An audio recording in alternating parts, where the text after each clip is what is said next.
আলাইকুম গাইস, কি অবস্থা আপনাদের সবার, কেমন আছেন? আজকে কিন্তু আরো নতুন একটা খাবার নিয়ে আপনাদের সামনে হাজির হয়েছে। ঠিক খাবার না, এটা কিন্তু একটা স্ন্যাক্স।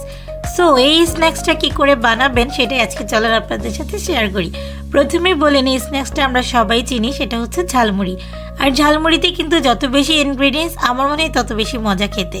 সো যাই হোক, আজকে এখানে যা কিছু আছে সবটাই প্রায় হ্যান্ডমেড, শুধু মুড়িটা ছাড়া। মুড়িটা আমি বাজার থেকে কিনে এনেছিলাম।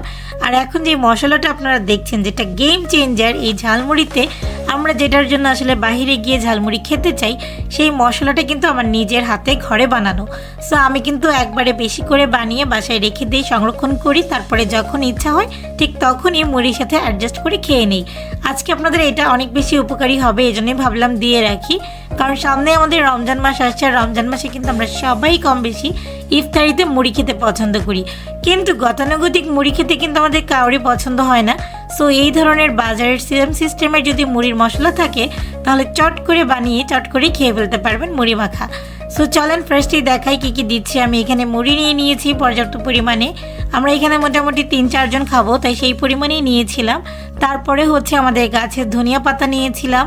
পেঁয়াজটা অবশ্য গাছের না, এটাও কেনা।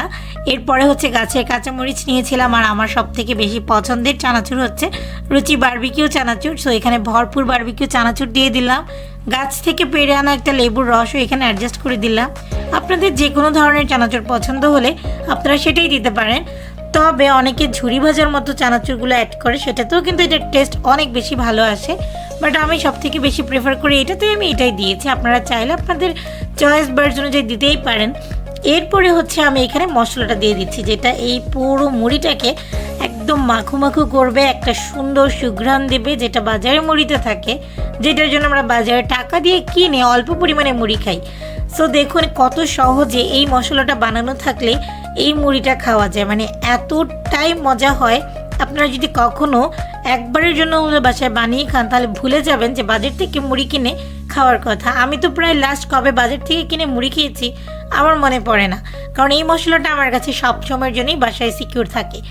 আর আপনারা চাইলে যারা মুড়ি পছন্দ করেন না, শুধু চানাচুর মাখা পছন্দ করেন, তারাও কিন্তু খুব সুন্দর করে এই মশলাটা দিয়ে মুড়ি, চানাচুর যেটাই বলেন না কেন, আবার অনেকে বাদামও কিন্তু এই মশলাটা দিয়ে মেখে খেতে পারেন। টেস্ট কিন্তু অনেক ভালো আসে। এরপরে খুব সুন্দর করে দেখতেই পাচ্ছেন, একদম হালকা করে আলতো হাতে মেখে নিচ্ছি, কারণ বেশি যদি আমরা মাখা করতে চাই তাহলে কিন্তু মুড়িগুলো নষ্ট হয়ে যাবে, অনেকটা হচ্ছে নেতিয়ে পড়বে। এর সাথে এখন আমি অ্যাডজাস্ট করবো একেবারে খাঁটি সরিষার তেল, কারণ খাঁটি সরিষার তেলেই কিন্তু এই মশলাটা করা। তারপরেও আরেকটু খাঁটি সরিষার তেল নেহাতি মন্দ হয় না এই মুড়িতে।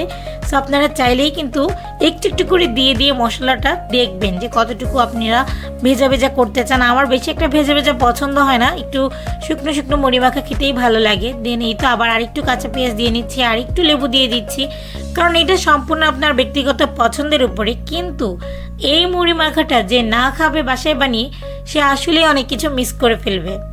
তো এই যে অলরেডি আমি কিন্তু মুড়িটা খুব সুন্দর করে মাখিয়ে নিয়েছি, বেশি ধলাই পলাকড়াই করিনি, কারণ বেশি ধলাই পালাই করলে হচ্ছে মুড়িটা একদম নেতিয়ে পড়বে, যেটা আমার পছন্দ না। আর এখন হচ্ছে চলেন সার্ভ করে দিচ্ছি সবার জন্য। আমি এখন সুন্দর করে বাটিতে বাটিতে সার্ভ করে দিব, কারণ এভাবে গামলায় বা থালিতে বসে খাওয়াও যায়, বাট সেটা কেমন একটু অশোভন দেখায়, তাই যার যার জন্য সেভাবে পরিমাণ মতো বাটিতে দিয়ে দিচ্ছিলাম। আর এরকম মুড়ি মাখা খেতে আর গল্প করতে যে কতটা ভালো লাগে আমার, ও মাই গড। সো আজকে এই পর্যন্তই। কমেন্ট করে জানাবেন, আর যদি এই মশলার রেসিপি চান তাহলেও কিন্তু কমেন্ট করে জানাবেন।